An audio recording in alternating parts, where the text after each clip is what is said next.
পুরো একদম চারদিক সমান, মোটাটা আছে তো চারদিকে একদম সমান। আর এটা ভালো, এটা দেখো। হ্যাঁ সেগুলা hello everyone, good morning, welcome back to my channel. তো এই ব্লগটা হচ্ছে তোমার 25 তারিখের ব্লগ। 25 তারিখ সকাল থেকে এত ব্যস্ত ছিলাম যে ব্লগ স্টার্ট করতে পারিনি। বাবাই যখন অফিস বেরিয়ে যাচ্ছে তখন থেকে আমি ক্যামেরাটা অন করতে পেরেছি। তো যাই হোক, ও এখন রেডি হয়ে বেরিয়ে যাচ্ছে অফিস। আর ওর বাইকটা ঠান্ডায় পুরো আর স্টার্ট নিচ্ছে না, যা তা অবস্থা অনেক। আর আজকে একটু ঘুম থেকে উঠতেও লেট হয়ে গেছিলো, আর ঘুম থেকে উঠতে একটু লেট হয়ে গেলেই না কোনো কাজ ঠিকঠাক হয় না জানো। ওই জন্য তাড়াহুড়ো করে তো যতটুকু পেরেছি ব্রেকফাস্ট ওকে বানিয়ে দিয়েছি, ও খেয়ে বেরিয়ে যাচ্ছে। আমি এরপরে বাকি কাজগুলো কমপ্লিট করব, কমপ্লিট করে তারপর খেয়ে দিয়ে আমাকেও বেরোতে হবে। তো চলো আমি ফটাফট এখন রেডি হয়ে নিই, রেডি হয়ে তোমাদের সঙ্গে কথা বলছি। এখন আমি পুরোপুরি রেডি হয়ে গেছি, স্কুল যাব। আর 10টা 10 হয়ে গেছে, আজকে একটু লেট হয়ে গেছে। আমি 10টায় পুরো বেরিয়ে যাই, কিন্তু চলো বেশি কথা বলবো না, এখন আমি বেরিয়ে যাই। ছুটির পরে আমরা সবাই মিলে চলে গেছিলাম ওই একটা কসমেটিক্স দোকানে। তো স্কুলের পাশে এই দোকানটার কথা খুব শুনেছি, তবে আমার এর আগে কোনো দিন যাওয়া হয়নি। এই প্রথমবার আমি গেলাম সবার সঙ্গে পড়ে। আর আজকে একটু তাড়াতাড়ি স্কুলটা ছুটি হয়ে গেছিলো, ওই কারণে সবাই মিলে ঠিক করলাম যে চলো ওই কসমেটিক্স দোকানে গিয়ে দেখি। যেহেতু সামনে সরস্বতী পুজো এসছে, তো কি পাওয়া যাচ্ছে। কারণ কি বলো তো, আমাদের যে শিখাদি আছে, তারপর তোমার শ্যামলীদি আছে, তো ওদের সবার মেয়ে। তো শিখাদির একটা মেয়ে, শ্যামলীদির দুটো মেয়ে, তো মেয়েদের জন্য একটু টুকটাক জিনিসপত্র কেনার ছিল, ওই কারণেই গেছিলাম। আর আমিও ভাবলাম সেই সুযোগে একটু ঘুরেও আসি। আর তাই ভাবলাম দোকানে এত জিনিসপত্র আছে, তোমাদের সঙ্গেও একটু শেয়ার করে দিই এখানে কি কি পাওয়া যায়। তো এখানে তোমার বিভিন্ন রকমের জিনিস পাওয়া যায়, তোমার কসমেটিক্স থেকে শুরু করে বিভিন্ন রকমের জুয়েলারি, তারপরে তোমার এই যে দেখো টেডি, গিফটের আইটেম, সমস্ত কিছু পাওয়া যায়। আর এই দোকানটা বেশ মানে কি বলবো বলো তো, মানে হেল্পফুল। মানে ওইখানটায় মার্কেটের উপরে, মানে তেমন তো আর খুব বড় যে মার্কেট তা তো নয়, স্কুলের পাশে ছোট্ট মার্কেট, তো সেখানে না এই একটাই দোকান আছে, ওই জন্য দোকানটা বেশ ভালোই চলে। তো যাই হোক, আর এদিকে দেখো, এদিকে এই পুচকিটাকে দেখো, ও অনেক কষ্ট করে টুলটার উপরে ওঠার চেষ্টা করছে। কারণ ও তো মানে নিচ থেকে কিছু দেখতে পাচ্ছে না দাঁড়ালে, ওই কারণে ও উপরে উঠে দেখার চেষ্টা। এখনকার বাচ্চাকে তো জানোই, এখন পড়াশোনার জিনিসের থেকে ওদের একটু সাজগোজের জিনিসই বেশি নজরে যায়, বিশেষ করে আবার মেয়েদের। তো যাই হোক, তো তারপরে দেখো এখানে কিছু না সিটি গোল্ডের চুড়ি ছিল, চুড়িগুলো বেশ সুন্দর দেখতে ছিল।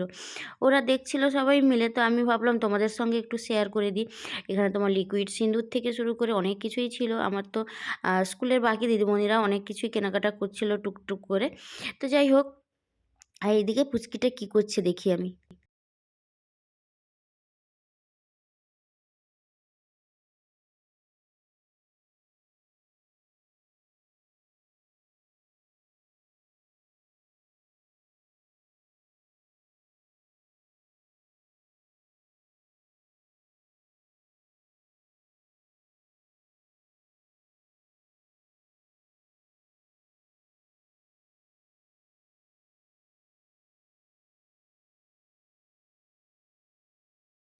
এই যে দেখছো বাচ্চাটাকে, তো এই অ্যাকচুয়ালি আমার স্কুলের একজন দিদিমণি, শ্যামলীদির মেয়ে। তো ভীষণই মিষ্টি। আর দেখো ওকে আমি টাটা করতে বলছিলাম, তো কি সুন্দর করে টাটা করছিল। তো এদের সঙ্গে আমার বেশ জমে। আর একে তো যেহেতু আজকে স্কুল সেভাবে ছিল না, কারণ আজকে বাচ্চাদের ছুটি ছিল, আমরাই স্কুলে গেছিলাম, ওই কারণে ওইকেও নিয়ে এসছে। তো যাই হোক, ওর সঙ্গে বেশ আড্ডা দিচ্ছিলাম। তারপরে যখন দেখি ওরা একটু শাঁখা দেখছে, তখন আমি ভাবলাম না আমিও একটু শাঁখা দেখি। আর এই শাঁখাগুলো তো এখন বেশ চলছে, এই শাঁখাগুলো অনেক দিন থেকে নেওয়ার ইচ্ছে ছিল, খুঁজছিলামও, আমি এর আগে দোকানে পাইনি। তো এখানে দেখলাম শাঁখাগুলো বেশ রেখেছে, আর আমার না এই শাঁখাটা খুব পছন্দ হয়েছিল। আর শাঁখাগুলো খুব সুন্দরও, কিন্তু দাম এত বলছিল, আর আমার কাছে সেই মুহূর্তে এত টাকাও ছিল না, ওই কারণে আর নেওয়া হয়নি। কিন্তু খুব ইচ্ছে করছিল নিতে, কিন্তু দামটা অনেকটা বলছে, 550-600 টাকা করে বলছে।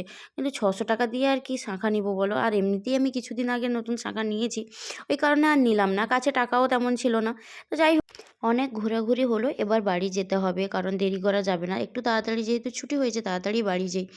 এই দেখো বাড়িও চলে এসেছি আমি। আর বাড়ি এসে সকালে যেহেতু শ্যাম্পু করেছিলাম, তো এই কারণে তখন আর তো ভেজা চুলে চিরুনি করতে পারিনি। তো এখন এসে ভালো করে চুলটা কি বলো তো একটু জট হয়ে গেছে, তো ওইটা ভালো করে এখন চিরুনি করে নিচ্ছি।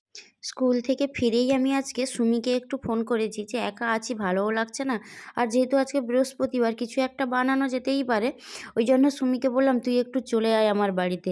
দেখি ও আসে কিনা, এলে তো বেশ ভালো হয়, কিছু একটা বানানো যাবে।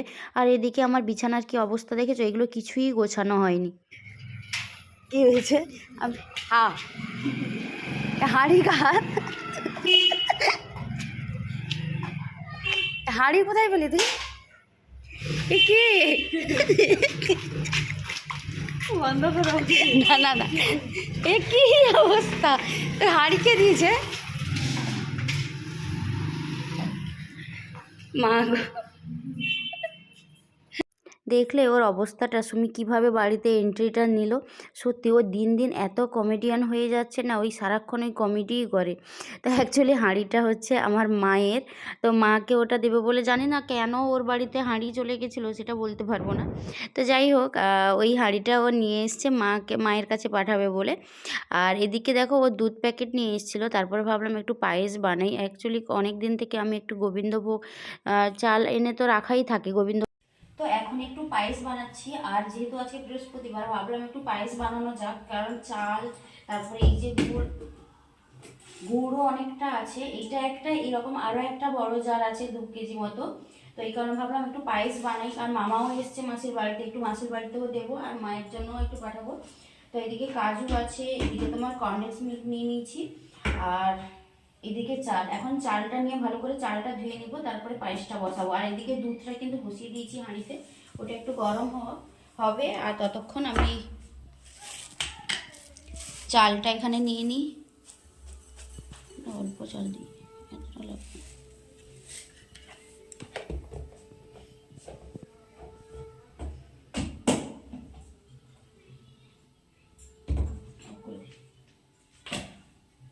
এখন চালটা ভালো করে ধুয়ে নিয়েছি। এখন ওতে আমি 1 চামচ মতো ঘি দিব। ঘি দিয়ে এটা চালের সঙ্গে ভালো করে এটা মিশিয়ে নিব, মিশিয়ে চালটা তারপরে দুধের মধ্যে দিয়ে দেবো। এই দেখো, দুধটা ফুটে উঠেছে, পুরো হাঁড়ি ভর্তি হয়ে গেছে। আর এতে আমি চালটাও দিয়ে দিয়েছি। তো দিয়ে এখন আমি ভালোভাবে নাড়তে থাকবো, নাহলে হয়তো চালটা মানে বসে যাবে বা একটু ডালা ডালা হয়ে যাবে। তো ওই কারণে কন্টিনিউ এটাকে নাড়তে হয়, নাহলে পায়েসটা কিন্তু ভালো হবে না। তো তারপরে দেখো, আমি কাজুগুলোকে একটু ভেঙে নিয়েছিলাম, ভেঙে এখন ওটাকে আমি ঘি দিয়ে ভেজে নিলাম। ভেজে এখন ওই চালটা সেদ্ধ হয়ে গেছে, তারপরে আমি এখন অ্যাড করছি কাজু। আচ্ছা, এই যে রান্নার ভিডিও যে তোমরা দেখছো, এই ভিডিওটা না আমি সুমিন নতুন একটা ফোন কিনেছে, ওর ওই নতুন ফোনেই আমি এই ভিডিও ক্লিপগুলো নিয়েছিলাম। আর এই ক্যামেরা কোয়ালিটিটা কেমন তোমরা ব্লগ দেখার পরে জানাবে তো।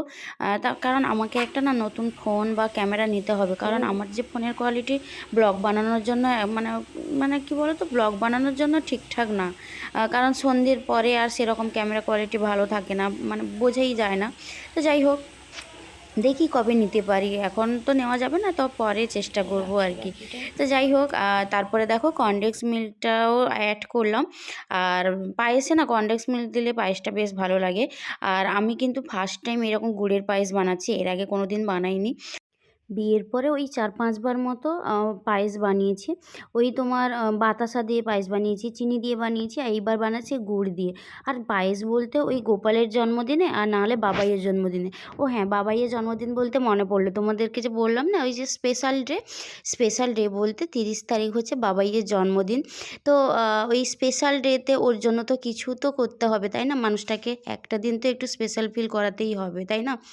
তো সেই কারণে ভেবেছি যে ওর জন্মদিনে কী করা যায়। গত বছরও ওর জন্য একটু রান্নাবান্না করেছিলাম, একটা কেক আনিয়েছিলাম, ওইটুকুই। তো এইবারও ওই ছোট্টোর উপরেই হয়তো কিছু করব। কিন্তু কি বলো তো, ওকে না কি গিফট দিব বুঝতে পারছি না।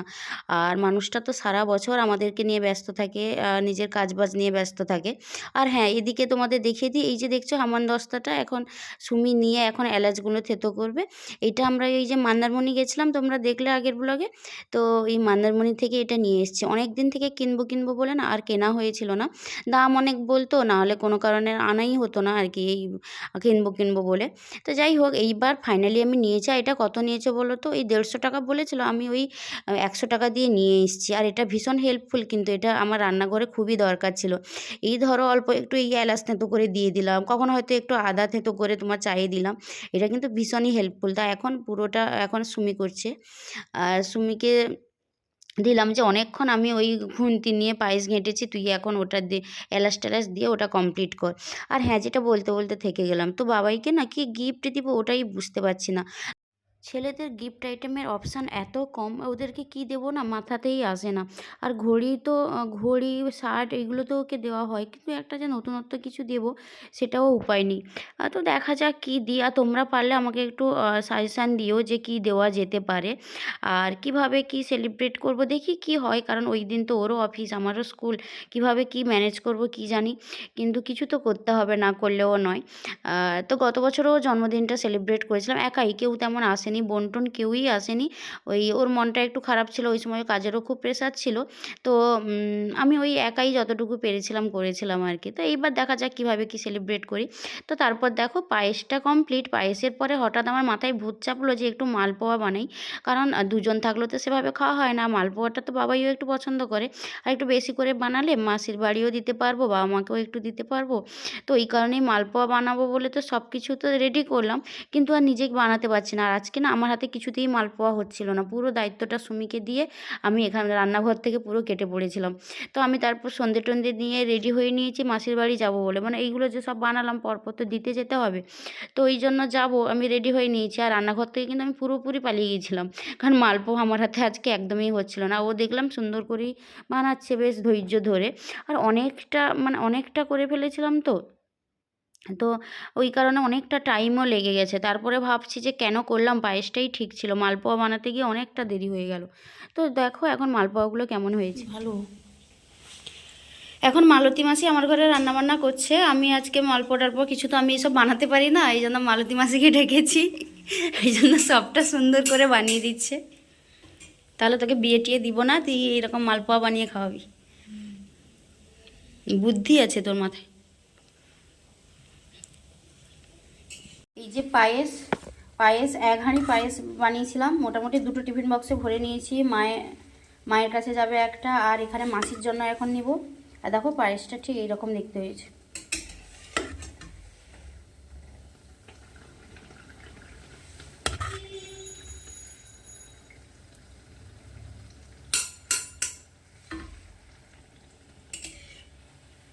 ঠিক আছে, আজ থেকে আরে আমি তো বললামই না, আজ থেকে আমি তোমার পিঠে খাওয়ানোর দায়িত্ব নিলাম, সারা বছর তোমাকে আমি পিঠে খাইয়ে রাখবো। আমি তোমার এই প্রস্তাব সর্বাঙ্গকরণে সমর্থন করি। তুই কি বাড়িতে যেমনই ছিলাম ওই রকমই জ্যাকেটটা চাপিয়ে বেরিয়ে পড়লাম, কারণ অনেকটাই লেট হয়ে গেছিলাম। মামা আনতে এসছে যেহেতু, ওই জন্য অসুবিধে নেই। এখন আর ওই হাঁড়িটাও নিয়েছি, মাকে দিব। এই যে কাছাকাছি বাবা মা থাকলে যা হয় আর কি, এই হাঁড়ি হাতে নিয়েই চলে যাচ্ছি বাবার বাড়ি। তো যাই হোক, আর এখন যা ঠান্ডা পড়েছে, প্রচুর ঠান্ডা। তো চলো এখন এক এক করে যাওয়া যাক। মাত্র এইমাত্র এলাম মাসির বাড়ি এই ঠান্ডার মধ্যে, এখন 8:30 মতো বাজে। মামার সঙ্গেই এলাম, আর এদিকে এসে দেখি এরা সব মন দিয়ে পড়তে বসছে। চিকুর পড়াশোনা নেই, চিকুর কি রে বিয়ে পাস করে গেছিস? চিকুর সব ডান। আর এদিকে সাথী এখন প্রচুর মন দিয়ে পড়াশোনা করছে, আর খুশিকেও আজকে দেখছি যে ও পড়তে বসছে, নাহলে ওকে অন্যদিন এলে দেখি ও ঘুমিয়েই থাকে। অ্যাকচুয়ালি কী বলো তো, ও সূর্য উঠলেই ও জেগে যায়, আবার সূর্য ডুবে গেলেই ও ঘুমিয়ে যায়, মানে একদম সন্ধ্যাবেলা থেকেই ঘুমিয়ে যায়। তো আজকে দেখছি মন দিয়ে পড়াশোনা করছে। মেয়েটা 6 হয়ে গেছে, তো কী রে খুশি 6 হয়ে গেল? হ্যাঁ 6 হয়ে গেছে, ওই জন্য পড়ায় মন দিয়েছে।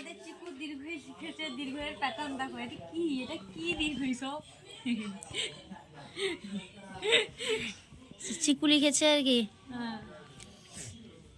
না হবে আস্তে আস্তে আরো সুন্দর হবে পর্ব। কি এটা সাপ, প্রোটিন বেশি, প্রোটিন পেয়ে গেছে, এই দীর্ঘইটা বেশি খেয়ে নিয়েছে, ওই জন্য দেখ এরকম বাঁকা।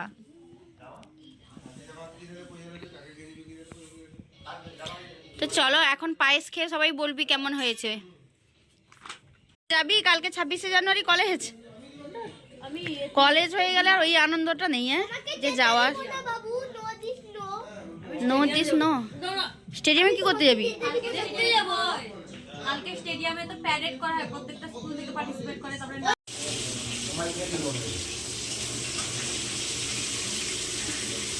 এখানে এসেও তোমাকে সেই রান্না করতে হচ্ছে। সকালবেলা রান্না শুরু করেছে, এখন আমার রান্না শেষ হয়নি। 8টার সময় থেকে যে রান্না শুরু হয়েছে, রাত 10টা সাড়ে 10টা বাজতে আছে, এখনো রান্না শেষ হয়নি। তার মধ্যে আবার স্কুল গিয়ে ঘুরেও এলাম। মাসির বাড়িতে এখন ওই আলু ফুলকপি তরকারি করব। আর আমার না সিরিয়াসলি রান্না করতে এত ভালো লাগে, মাসিকেও বললাম। আর সত্যি মাসি টাসি তো কত বছর ধরে রান্নাবান্না করছে, এই সব করছে। তো এই কারণে না মা মাসি এরা যখন কিছু রান্নাবান্না করে আমার এখন মনে হয় যে না ওদেরকে একটু হেল্প করে দিই। তো আমি বললাম যে ঠিক আছে আমাকেই দাও, আমি আলু ফুলকপি তরকারিটা করে দিচ্ছি নিরামিষ। আর এদিকে সাথী এসে, আমি আর সাথী দাঁড়িয়েছিলাম আর সুমি এমন এমন সব কথা বলছিল আর ও তো হাসতে হাসতে পড়েই যাচ্ছিল। আর মাঝে মাঝে তো আমাদের এই করেই কাটে দিনগুলো। তো এইমাত্র আমি বাড়ি ফিরলাম আর এখন বাজে তোমার 11টা। আর মোটামুটি অনেকটাই রাত হয়ে গেছে, বাইরে প্রচণ্ড ঠান্ডা, বাবাই গিয়ে নিয়ে এলো। আর কি বলো তো, আজকে মোটামুটি আমাদের ডিনারে অনেক রকম আইটেম, কারণ মাসির বাড়িতে হয়েছিল তোমার রুটি আর ফুলকপি আলুর তরকারি। ফুলকপি আলুর তরকারিটা আমি গিয়ে বানালাম, তোমরা দেখলে তো। আর বাড়ি থেকে মা পাঠিয়েছে তোমার লুচি আর ঘুগনি। তারপর আমি বানিয়েছিলাম পায়েস আর মালপোয়া, মানে একদমই মিষ্টি খাবার দাবার সব কিছু মিশিয়ে মোটামুটি অনেক রকমের খাবার দাবার। তো এখন আমরা ডিনার করব, তার আগে আমি একটু ফ্রেশ হয়ে নিব। ওর খাবারটা আমি রেডি করে দিয়েছি আর ও এখন খেয়ে নিবে হয়তো। তো খাবার রেডি করে দিয়েছি, দিয়ে আমি এখন ফ্রেশ হয়ে নিব। ফ্রেশ হয়ে নিয়ে তারপরে আমি খাওয়া দাওয়া করব। তো এই দেখো এখন তার রাতের ডিনার আমি রেডি করে দিয়েছি। হ্যাঁ না আমি কাটিনি কাটিনি আমি।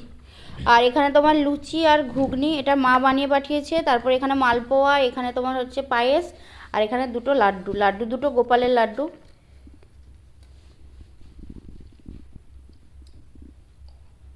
বিছানায় বসেই খাচ্ছি। আর আমার এদিকে দেখো রাতের ডিনারে হচ্ছে তোমার রুটি আর ফুলকপি আলুর তরকারি। অ্যাকচুয়ালি মাসির রুটিটা এত সুন্দর করে বানায় আর বেশ নরম হয়। আর ফুলকপি তরকারিটাও একটু ঝাল ঝাল হয়েছিল, আর আমার মিষ্টি খুব একটা ভালো লাগে না। তো এই কারণে আমি ওই ঝাল ঝাল ফুলকপির তরকারিটা দিয়েই 2 পিস রুটি খেয়ে নিলাম। কে কোথা থেকে আমার ব্লগ দেখছো তোমরা কিন্তু কমেন্ট করে জানাবে যে তোমরা কে কোথা থেকে আমার ব্লগ দেখছো। আর ব্লগটা কেমন হলো তোমরা কিন্তু অবশ্যই জানাতে ভুলবে না। তো ব্লগটা আমি এখন এন্ড করব। তো আমি এখন ফ্রেশ হয়ে নিয়েছি, আর আজকের ব্লগটা আমি এখানেই এন্ড করছি। তো সবাই খুব ভালো থাকো, সুস্থ থাকো। আর আজকের ব্লগটা যদি তোমাদের ভালো লাগে please do like, comment and subscribe. আর যদি খুব ভালো লাগে তাহলে একটা লাইক করে দিও। আর যারা আমার ভিডিও দেখছো কিন্তু এখনও সাবস্ক্রাইব করোনি চ্যানেলটাকে, তারা অবশ্যই চ্যানেলটাকে সাবস্ক্রাইব করবে। তো ততক্ষণের জন্য সবাইকে টাটা, গুড।